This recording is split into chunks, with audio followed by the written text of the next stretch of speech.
Hello दोस्तों, कैसे हो आप लोग। आशा करते हैं आप अच्छे होंगे, मस्त होंगे और अपनी पढ़ाई लगातार कर रहे होंगे।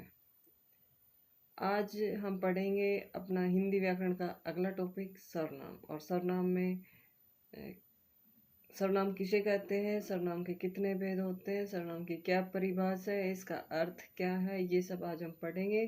कल हमने पढ़ा था संज्ञा और आशा करते हैं हमने कल वाली वीडियो देख ली होगी। अगर आपने नहीं देखी हो तो आप कल वाली वीडियो देखना। और आज हम पढ़ेंगे सर्वनाम और आपको ऐसा याद कराएंगे कि आपको सारा समझ में आ जाएगा। चलो पढ़ते हैं अब सर्वनाम। सर्वनाम का मतलब, सर्वनाम का अर्थ क्या हुआ? सबका नाम। सर्वनाम यानी पहला सर्व फिर नाम। सर्व का मतलब सबका और नाम का मतलब नाम। इंग्लिश में इसको प्रोनाउन कहते हैं और हिंदी में इसको सर्वनाम कहते हैं। तो देखो, वाक्य में संज्ञा की पुनरुक्ति को दूर करने के लिए संज्ञा के स्थान पर प्रयोग किए जाने वाले शब्दों को सर्वनाम कहते हैं। वाक्य में संज्ञा की पुनरुक्ति को दूर करने के लिए संज्ञा के स्थान पर प्रयोग किए जाने वाले शब्दों को सर्वनाम कहते हैं। वाक्य में संज्ञा, अब हमने संज्ञा क्या होती है, कितने भेद होते हैं, कौन कौन सी संज्ञाएं हैं, ये सब हमने कल वाली वीडियो में पढ़ा था। आप वहां पे जाके देखना, आपको अच्छी तरह से समझ में आएगा। और वाक्य की सुंदरता को बढ़ाने के लिए भी एक ही शब्द की पुनरावृत्ति नहीं करनी चाहिए। ये दो बातें आपकी लिए जरूरी है सर्वनाम में। और देखो, वाक्य की सुंदरता को बढ़ाने के लिए एक ही शब्द को बार बार में प्रयोग नहीं करना चाहिए। जैसे विमला स्कूल जाती है, विमला वहां पढ़ाती है, विमला हिंदी की व्याख्याता है, विमला बच्चों से बहुत प्यार करती है। विमला स्कूल जाती है, विमला वहाँ पढ़ाती है, विमला हिंदी की व्याख्याता है, विमला बच्चों को बहुत प्यार करती है। आप देखो, बार बार में विमला विमला विमला विमला, एक एक बात सुनको तो वैसे ही बोर हो जाते हैं, फिर अच्छा नहीं लगता, क्या विमला विमला लगा रखा है। तो इसलिए इस पुनरावृत्ति को बार बार में विमला शब्द का प्रयोग ना हो और वाक्य सुंदर बने। हिंदी में जो वाक्य होते हैं उनको सुंदरता बढ़ाने के लिए जो भी शब्द प्रयोग किए जाते हैं उनको सर्वनाम कहते हैं। संज्ञा के स्थान पर विमला स्कूल जाती है, ये बात सही है। अब विमला की जगह यहाँ पे लिखो वह वहाँ पढ़ाती है, वह हिंदी की व्याख्याता है, वह बच्चों से बहुत प्यार करती है। अगर ये शब्द हो तो बहुत अच्छा लगेगा। बार बार में किसी भी चीज़ का विमला विमला नहीं करना पड़ेगा हमें और सीधा सा समझ में आ जाएगा। यानी विमला की जगह, विमला क्या है, संज्ञा है, और संज्ञा की जगह जो शब्द हम यूज करते हैं, जो शब्द हम प्रयोग करते हैं उसको हम सर्वनाम कहते हैं। जैसे सर्वनाम की परिभाषा देखो, जो शब्द संज्ञा के स्थान पर प्रयुक्त हो उसे सर्वनाम कहते हैं। जो शब्द संज्ञा के स्थान पर, देखो संज्ञा के साथ, संज्ञा हमने पढ़ा था किसी व्यक्ति वस्तु स्थान के नाम के भाव के नाम को, व्यक्ति को, वस्तु को, जो भी संसार में हमें जो कुछ दिखाई दे रहा है वो सब संज्ञा है। यानी संसार में जो नाम है वो संज्ञा है। तो जो शब्द संज्ञा के स्थान पर प्रयुक्त हो उसे सर्वनाम कहते हैं। संज्ञा के स्थान पर सर्वनाम के कितने भेद होते हैं? सर्वनाम के 6 भेद होते हैं।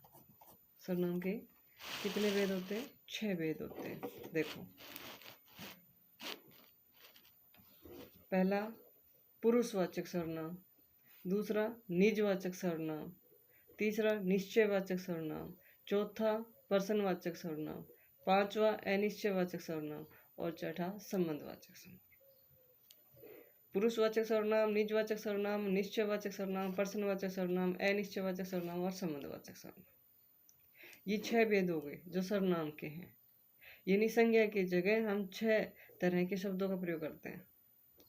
पुरुषवाचक सर्वनाम, निजवाचक ये सारे कौन कौन से, देखो पुरुषवाचक सर्वनाम। पुरुषवाचक सर्वनाम वो होते हैं जो बोलने वाला, सुनने वाला, जो बातें करते हैं, कहने वाला भी और सुनने वाला भी, वो दोनों भी पुरुषवाचक सर्वनाम है। और तीसरा होता है जिसके बारे में बात कर रहे हैं। जैसे मैं आपको पढ़ा रही हूँ तो मैं बोलने वाली, आप सुन रहे हो तो आप सुनने वाले हो गए, श्रोता हो गए। और अगर हम किसी तीसरे की बात कर रहे हैं, किसी तीसरे बंदे की बात कर रहे हैं, तो वो अन्य पुरुषवाचक में हो जाएगा। बोलने वाला पुरुषवाचक सर्वनाम है, बोलने वाले का उत्तम पुरुष, यानी मैं बोल रही हूँ तो मैं उत्तम पुरुष, आप सुन रहे हो तो आप मध्यम पुरुष, हम किसी तीसरे की बात कर रहे हैं तो अन्य पुरुष। पुरुषवाचक सर्वनाम 3 प्रकार के हो गए। निजवाचक सर्वनाम, निजवाचक सर्वनाम वो होते हैं जिन शब्दों का प्रयोग संज्ञा के स्थान पर करते हैं ना सर्वनाम, जो अपने लिए करता है, बोलने वाला स्वयं के लिए जो करे। देखो फिर से समझाती हूँ। जो सर्वनाम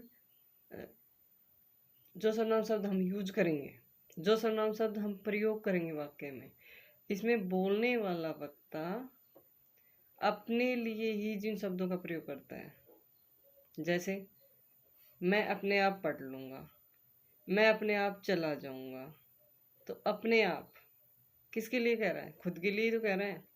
जैसे मैं बोल रही हूँ मैं अपने आप पढ़ा दूंगी, तो मैं अपने लिए ही तो बोल रही हूँ कि मैं खुद ही पढ़ा दूंगी आपको। ये है निश्चयवाचक सर्वनाम, जो सर्वनाम किसी निश्चित वस्तु स्थान का बोध कराए। उसमें निश्चित होता है, कन्फर्म हो जाता है कि हाँ ये जगह है, ये वस्तु है, ये है, निश्चित हो गया, उसमें शंका नहीं रहती, उसमें कन्फर्म हो जाता है। देखो जैसे यह पुस्तक मेरी है, ये पेन मेरा है, ये बैग आपका है, ये निश्चित होगा कि भाई ये आपकी है और ये वाली चीज़ मेरी है। पेन मेरा है, थैला आपका है। पर्सनवाचक सर्वनाम वे सर्वनाम जिनमें पर्सन का बोध होता हो। भाई जो भी वाक्य आप पढ़ो उसमें लग रहा है कि भाई हाँ कोई ना कोई पर्सन हो रहा है, उसमें कोई हमसे पर्सन पूछ रहा है या हम किसी से पर्सन कर रहे हैं। अभी बताते हैं, जैसे आप अंदर बैठे हो घर में, ठीक है, और कोई डोरबेल बजा रहा है, आपकी डोरबेल बजा रहा है, आपने सुनी डोरबेल, तो आप क्या बोलोगे? कौन आया है, कौन है दरवाजे पर? तो ये सब हो गया। आप क्या करते हो, ऐसे भी तो पूछते हैं। किसी अनजान कोई जा रहा है और पूछ लेता है भाई भाई फला जगह का रास्ता कौन सा है। या हम किसी वैसे भी अनजान से मिलते हैं तो पूछते हैं हाँ मेरा नाम ये है और आपका नाम क्या है, आप क्या करते हो, आप कहाँ जा रहे हो। उसमें पर्सन का बोध होता है। अनिश्चयवाचक सर्वनाम, अनिश्चय में होता है किसी निश्चित वस्तु या व्यक्ति का बोध नहीं होता वहां पर।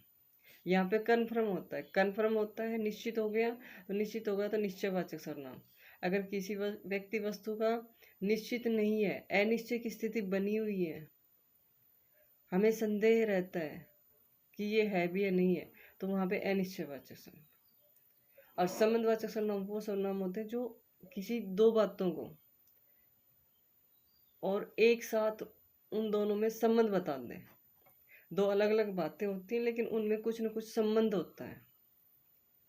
संबंध कैसे होगा? देखो हम कहते हैं ना आमतौर पर कि जैसी करनी वैसी भरनी, जैसा करोगे वैसा भरोगे। तो जैसे करने वाली जो क्रिया है उसी का परिणाम हमें मिलेगा। जैसी करनी, जैसा हम अच्छा करेंगे तो हम अच्छा भरेंगे, अगर हम बुरा करते हैं तो हम बुरा भरेंगे।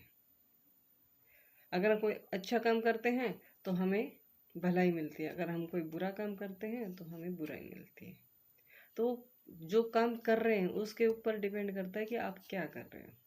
तो क्रिया के ऊपर और उसका जो फल मिल रहा है उन दोनों में संबंध बताना, वो संबंधवाचक संबंध। जो करेगा वो भरेगा। जितना चीनी डालोगे चाय में उतनी मीठी बनेगी। तो जितनी चीनी डाल रहे हो, चीनी डालने का काम जो कर रहे हो उसके हिसाब से ही तो मीठी होगी। अगर आप कम डाल रहे हो तो कम मीठी हो जाएगी, अगर आप ज़्यादा डाल रहे हो तो ज़्यादा मीठी हो जाएगी। ठीक है, लगता है आपको यहाँ तक समझ में आ गया होगा। और आगे हम चलते हैं, अब इनकी पूरी डिटेल से पढ़ेंगे कि इसमें क्या क्या पुरुषवाचक सर्वनाम में जो 3 भेद हैं वो कौन कौन से हैं और उनमें क्या क्या आता है। देखो देखो पुरुषवाचक सर्वनाम। पुरुषवाचक सर्वनाम जिन सर्वनामों का प्रयोग बोलने वाला जिन सर्वनाम का प्रयोग बोलने वाला वक्ता और सुनने वाला श्रोता और अन्य किसी व्यक्ति के स्थान पर किया जाता है उन्हें पुरुषवाचक सर्वनाम कहते हैं। जैसे बोलने वाला, पुरुषवाचक में बोलने वाला भी होता है, सुनने वाला भी होता है, और हम अगर किसी तीसरे बंदे की बात कर रहे हैं, किसी तीसरे व्यक्ति की बात कर रहे हैं तो वो भी आता है, उन्हें पुरुषवाचक सर्वनाम कहते हैं। जैसे अभी इनको यहाँ से समझते हैं और भी आपको अच्छी तरह से समझ में आएगा। देखो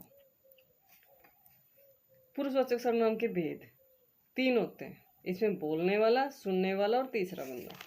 देखो पुरुषवाचक सर्वनाम के भेद 3, एक हो गया इसमें उत्तम पुरुषवाचक सर्वनाम, दूसरा हो गया मध्यम पुरुषवाचक सर्वनाम और तीसरा हो गया अन्य पुरुषवाचक सर्वनाम। तीनों भेद हो गए। उत्तम में आएगा मैं, हम, हमारे, मेरा, मुझे। मध्यम पुरुष हम जो बोल रहे हैं और कोई सुनने वाला है उसको हम मध्यम पुरुष करते हैं, उसको हम क्या कह के बोलते हैं? तुम, आप, तुम्हारा, तुझे, तेरा, तुम्हारा, ये सब मध्यम पुरुष में आएंगे। मैंने बोला, आपने सुना, लेकिन हम बात तो किसी तीसरे बंदे की कर रहे हैं, तो उसके बारे में हम क्या करते हैं? भाई ये लड़का तो ऐसा है, अरे वह लड़का बहुत अच्छा है, वह लड़की पढ़ने में बहुत होशियार है, यही तो बोलते हैं ना। तो हम किसी तीसरे की बात कर रहे हैं तो यह, वह, ये, वे, ये अन्य पुरुषवाचक सर्वनाम में आएंगे। उत्तम में मैं, मेरा, हमारा। मध्यम में तुम, आप, तुझे, तुम्हारा, तेरा। अन्य में ये, वे, यह, वह, ये अन्य पुरुषवाचक सर्वनाम है। देखो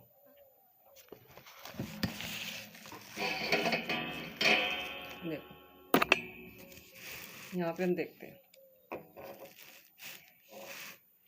दिख रहा होगा आपको अच्छी तरह से।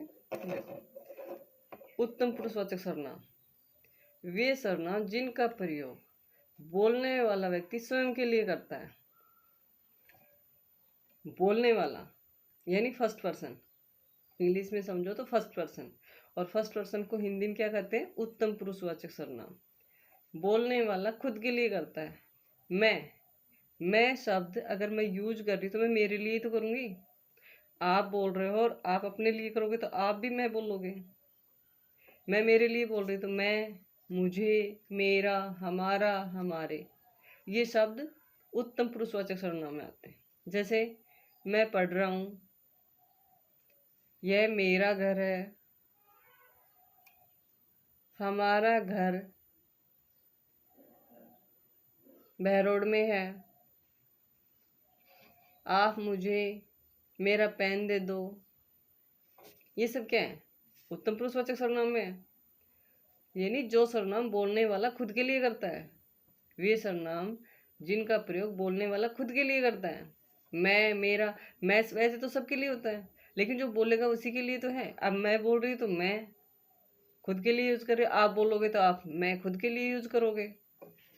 ऐसे ही मध्यम पुरुषवाचक सर्वनाम वे सर्वनाम जिनका प्रयोग सुनने वाले के लिए किया जाता है। जैसे मैं आपको पढ़ा रही हूँ तो मध्यम पुरुष हो गया, मैं तो हो गई उत्तम पुरुष, आप सुन रहे हो तो आप हो गए मध्यम पुरुष। जैसे तू, तुम, तुझे, तेरा, आप, आपका, आपको।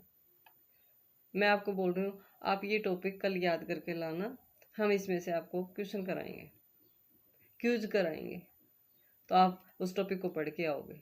तो मैंने बोला और आपने सुना ना, तो आप तभी तो याद करके लाओगे। आप मेरे को कह रहे हो कि मैडम कल ये टॉपिक पढ़ाना, तो आपने कहा तो आप बोलने वाले हो गए, आप उत्तम पुरुषवाचक हो जाएंगे। और मैं सुन रही हूँ तो मैं मध्यम पुरुष वाले, यानी सुनने वाला मध्यम पुरुष वाला, बोलने वाला उत्तम पुरुषवाचक सर्वनाम। एक बात और नोट करो यहाँ पे, देखो अपने से बड़े या आदरणीय व्यक्ति के लिए आप सर्वनाम का प्रयोग किया जाता है। मध्यम पुरुष में अगर आप आता है तो आपका मतलब कोई आपसे बड़ा है, वो सम्मान के योग्य व्यक्ति है, इसलिए उसके लिए आप अपने से बड़े या आदरणीय व्यक्ति के लिए आप शब्द यूज करते हैं। आप छोटे के लिए तो नहीं कहते ना आप ऐसा काम कर लो, नहीं, आप अपने से बड़े वालों को आप करके बोलते हो।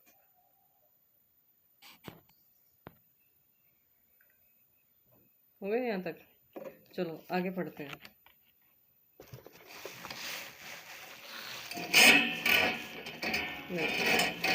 अन्य पुरुषवाचक सर्वनाम।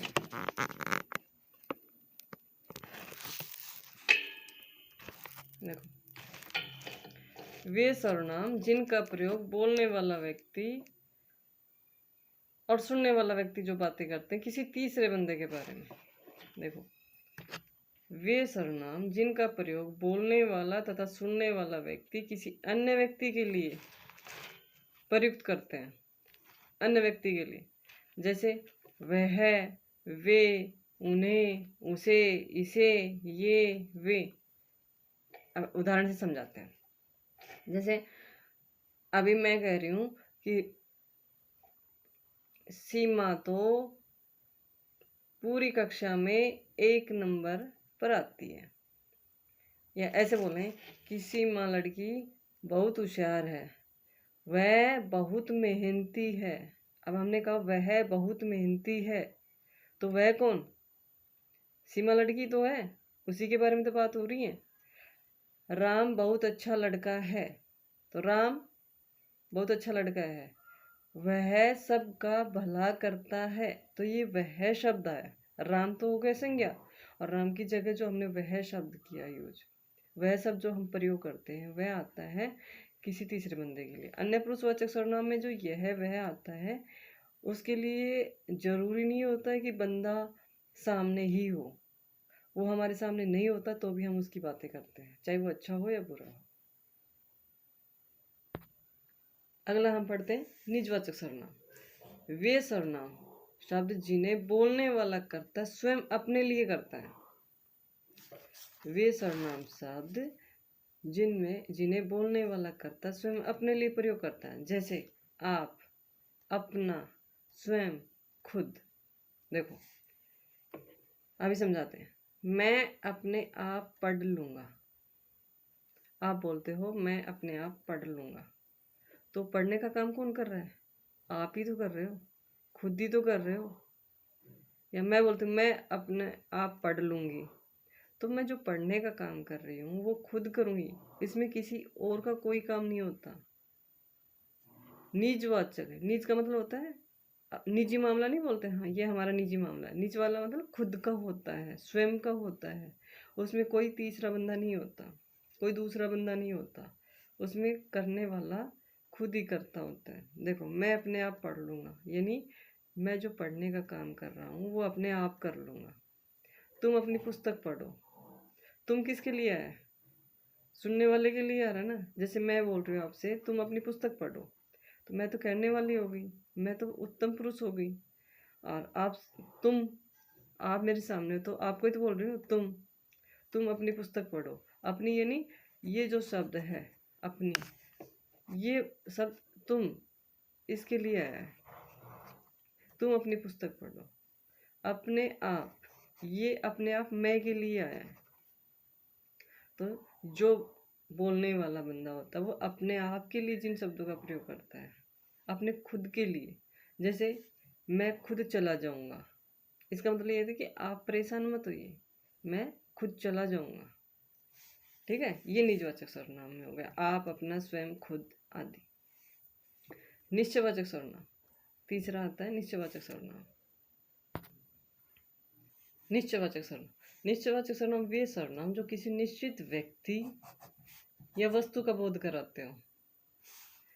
वे सर्वनाम जो किसी निश्चित व्यक्ति या वस्तु का बोध कराते हो, जैसे यह, वह, इस, उस, ये, वे। अब आप ये बोलोगे आपने तो ये तो उसमें भी बताए थे, किसमें? अन्य पुरुषवाचक में। तो देखो निश्चयवाचक सर्वनाम में जो यह वह शब्द आएंगे उसके लिए जो भी चीज़ यह किसके लिए प्रयोग करे वो आपके नज़रों के सामने होंगे। ये इसकी ट्रिक ही समझो आप कि जो कुछ होगा वो नज़रों के सामने होगा, नज़रों से परे कुछ नहीं होगा। देखो मैं आपको समझाती हूँ। यह मेरी पुस्तक है, जैसे मैंने बोला यह मेरी पुस्तक है, तो इसका मतलब क्या हुआ? जो पुस्तक आपको दिख रही है, जो पुस्तक मुझे दिख रही है, मैं उसी पुस्तक के लिए तो बोल रही हूँ। आप कक्षा में कितने बंदे हो? जैसे 40 बंदे हो, 40 विद्यार्थी हैं कक्षा में, और 40 विद्यार्थियों में कोई भी आके ये बोल देता है कि यह मेरी पुस्तक है, तो मतलब वो जो पुस्तक है वो उसकी आंखों के सामने है, इसलिए कह रहा है कि यह वाली पुस्तक जो है वो मेरी है। और उसमें क्या होता है, किसी हम तीसरे व्यक्ति की बात करते हैं, उसमें वस्तु नहीं आता। जो अन्य पुरुषवाचक सर्वनाम होता है उसमें कोई व्यक्ति होता है, उसमें वस्तु नहीं होती। जैसे वो यह लड़का बहुत अच्छा है, वह लड़का बहुत शैतान है, ये सब बातें होती हैं इसमें।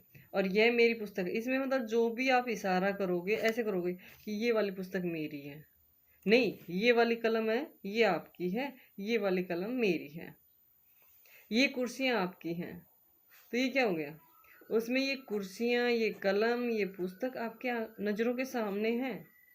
तो पहचान इसी से करोगे, नज़रों के सामने जो चीज़ होती है उसमें के लिए आप यह वह ये वे जो शब्द यूज करते हो वो निश्चयवाचक सर्वनाम में आ जाता है। इसमें एक कन्फर्म हो जाता है कि ये वाली पुस्तक ही मेरी है। वैसे कलर की और भी पुस्तक है, लेकिन नहीं, ये वाली पुस्तक मेरी है, आपकी अलग है। वह आपकी कलम है, जो कलम है वह आपकी है, इसका मतलब ये कलम मेरी नहीं है या किसी तीसरे बंदे की नहीं है, ये कलम आपकी ही है। तो ये कन्फर्म हो गया, यहाँ पे निश्चित हो गया कि उसी की है भाई, और किसी की नहीं है। तो ये निश्चयवाचक सर्वनाम हो गए। ठीक है, आगे देखो। अनिश्चयवाचक सर्वनाम वे सर्वनाम शब्द जिन्हें किसी निश्चित व्यक्ति या वस्तु का बोध नहीं होता। यानी यहाँ पे निश्चित हो गया था कि हाँ यह पुस्तक मेरी है, वो आपकी कलम है, ये कुर्सियाँ आपकी हैं, तो ये निश्चित होगा। लेकिन यहाँ पे क्या होता है, जहाँ पे निश्चित हो जाए तो यह वह, और जहाँ पे निश्चित नहीं हो तो वहाँ पे अनिश्चयवाचक सर्वनाम। जैसे वे सर्वनाम शब्द जिनसे किसी निश्चित व्यक्ति वस्तु का बोध नहीं होता।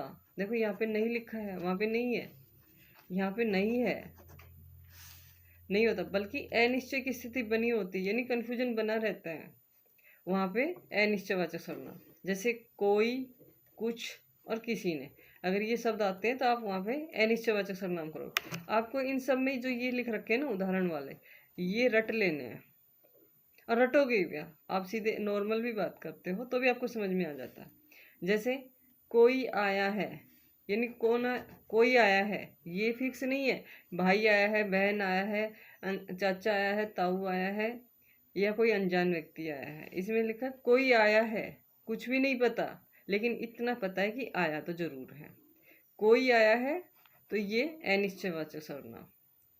दाल में कुछ गिर गया, ये कुछ वाला देखो, दाल में कुछ गिर गया है, क्या गिर गया है ये नहीं पता, कंकर पत्थर गिर गया है, मच्छर गिर गया है, मक्खी गिर गई है, या कुछ सामान गिर गया है। दाल में कुछ गिर गया है, हो सकता है जब छोंक लगाते हैं, तड़का लगाते हैं तो जीरा होता है ब्लैक, और वैसे ही अगर आपको लग रहा हो नहीं यार इसमें तो ये जीरा नहीं है, इसमें कुछ मच्छर तो नहीं है, यानी आपको पता ही नहीं है ये जीरा है, मच्छर है, मक्खी है, इसलिए दाल में कुछ गिर गया है, निश्चित नहीं है क्या गिरा है, तो ये अनिश्चयवाचक सर्वनाम। किसी ने कहा मेहनत का फल मीठा होता है, किसी ने कहा, अब ये आपको पता नहीं है किसने कहा, ये तो पता है कहा है भाई मेहनत का फल मीठा होता है, लेकिन आपको याद ही नहीं है, आपको पता ही नहीं है, आपको ज्ञान ही नहीं है किसने कहा, तो इसमें होगा किसी ने कहा।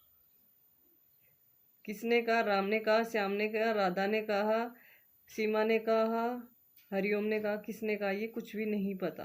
किसी ने कहा मेहनत का फल मीठा होता है, तो किसी ने कहा था ये निश्चित नहीं है, तो ये कोई भी, ये कुछ भी और ये किसी ने, तीनों ही क्या है, अनिश्चयवाचक सर्वनाम है। अगला पढ़ते हैं हम संबंधवाचक सर्वनाम। देखो, संबंधवाचक सर्वनाम वे सर्वनाम जो दो अलग अलग बातों को स्पष्ट संबंध बताते हैं।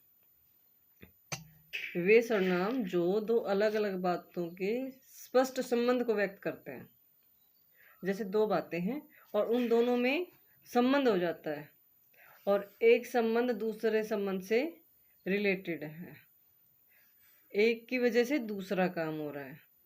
जैसे जो सो, इसकी पहचान है ये, जो सो, जितना उतना, जिसकी उसकी, जो वह, अगर ये शब्द आते हैं तो वहाँ पे संबंधवाचक सर्वनाम होता है। इन शब्दों को आप बिल्कुल ध्यान में रखना। ये वो वाली पहचान है इनकी, जहाँ पे भी ये दिखाई दे आपको सीधा ही संबंधवाचक सर्वनाम का। आपको ना परिभाषा नहीं पूछते, आपको कोई उदाहरण दे दिया जाता है और उसमें पूछता है इसमें कौन सा संबंध कौन सा सर्वनाम है। तो आपको इन सब में आपको पहचान आता है कि अनिश्चयवाचक में कोई, कुछ, किसी ने, यहाँ पे जो सो, जितना उतना, जिसकी उसकी, जो वह, ये सब पहचान है। जिन वाक्यों में ये शब्द आ जाए वहाँ पे आंख बंद करके बोल देना कि ये संबंधवाचक सर्वनाम है। जैसे जैसी करनी वैसी भरनी, यानी जैसी, जिस तरह का आप काम करोगे वैसा ही भरोगे। जैसी करनी वैसी भरनी, तो ये जो शब्द है ना, जैसी वैसी, ये संबंधवाचक सर्वनाम है। जो मेहनत करेगा वह कामयाब होगा, तो जो मेहनत करेगा, जो और वह, ये इन दोनों में संबंध हो रहा है, मेहनत करने वाला ही कामयाब होगा। तो जो और वह, ये दोनों शब्द क्या हैं, संबंधवाचक सर्वनाम। जितना गुड़ डालोगे उतना मीठा होगा, यानी गुड़ डालने का काम और मीठा होने का काम दोनों में संबंध है। तो जितना गुड़ डालोगे उतना मीठा होगा, तो इन दोनों शब्द संबंधवाचक सर्वनाम हो गए। जो पढ़ेगा सो पास होगा, जो पढ़ेगा सो पास होगा, यानी पढ़ने का काम करेगा तभी तो पास होगा। ये तो है नहीं कि पढ़ना है ही नहीं और पास हो जाएंगे, ऐसे नहीं होता। जो पढ़ेगा सो पास होगा, तो पढ़ने का और पास होने का जो संबंध है वो ये शब्द बता रहे, जो और सो, ये संबंधवाचक सर्वनाम है। अगला आता है हमारा चौथा, प्रश्नवाचक सर्वनाम। वे सर्वनाम जो प्रश्न का बोध कराते हो, यानी आप कोई भी वाक्य पढ़ रहे हो, उसमें या तो आप प्रश्न कर रहे हो या आपसे कोई कर रहा है, या आपको उसमें महसूस हो रहा है कि इसमें कुछ पूछा जा रहा है, ठीक है, तो वहाँ पे प्रश्नवाचक सर्वनाम आता है। प्रश्नवाचक सर्वनाम देखो, जिस भी वाक्य में कौन आ जाए, क्या आ जाए, किसकी आ जाए, ये सब क्या है, प्रश्नवाचक सर्वनाम। जैसे आपको उदाहरण से समझाते हैं। किसकी घड़ी है, मान लो कोई घड़ी है लेकिन ये नहीं पता कि किसकी है, तो पूछ रहे हैं किसकी घड़ी है। दरवाजे की डोरबेल बजी आपकी, तो आप क्या पूछते हैं, कौन आया है, वहां पर कौन है, कौन, मैं आया, यही तो शब्द बोलते हो। तो ये कौन वाला शब्द है, ये पर्सन है कि आपको पता नहीं कि बाहर कौन है, आप अंदर हैं और दरवाजे से बाहर कोई खड़ा है, आपको दिखाई नहीं दे रहा, तो आप पूछ रहे हो कौन आया है। या आपने डोरबेल बजाया, घर वाले आपके अंदर बैठे हैं, वो पूछ रहे हैं आपसे कि दरवाजा आप खोलने गए थे तो कौन आया है, क्योंकि घर वालों को कोई दिखाई नहीं दे रहा, तो वो आपसे पर्सन पूछ रहे हैं कि कौन आया है। आप जब किसी से मिलते हो, नए नए हो और कोई भी अनजान व्यक्ति आप मिलते हो, तो आप पहले रामा श्यामी करते हो कि हाँ जी नमस्ते, हाँ जी नमस्ते, आप, मेरा नाम ये है, आपका नाम, तो आप पूछ रहे हो उससे आपका नाम क्या है, तो वो बताता है कि भाई हाँ मेरा नाम राम है। तो फिर आगे बात क्या होती है आपकी, आप क्या करते हो, पर्सन ही तो पूछ रहे हो उनसे, क्योंकि आपको पता ही नहीं वो क्या करते हैं, इसलिए आप पूछ रहे हो कि आप क्या करते हो। तो यानी कहने का मतलब इतना ही है, वे सर्वनाम शब्द जो पर्सन का बोध कराते हो। जैसे किसकी घड़ी है, कौन आया है, आप क्या करते हो, ये सब पर्सन ही तो हो रहे। आप कहाँ जा रहे हो, आप क्या खाओगे, ये किसकी बहन है, ये भाई किसका है, ये पेन किसका है, ये सब क्या है, कौन, किसका, आप क्या कर रहे हो, ये शब्द हैं, ये पहचान है। जहाँ भी ये शब्द आ जाएँ, मैंने आपको देखो ब्लैक पेन से लिखा हुआ है आपके लिए पहचान के लिए, जहाँ जहाँ ये शब्द आ जाए वहाँ पे प्रश्नवाचक सर्वनाम कर देना। ऐसे के ऐसे 6 के 6 सर्वनाम मैंने आपको पढ़ा दिए हैं। आशा करते हैं आपको ये सारे समझ में आ गए होंगे। और अगर वीडियो आपको पसंद आई हो तो लाइक शेयर करना, और अगर आप हमारे चैनल पर नए हो तो चैनल को सब्सक्राइब करना। धन्यवाद।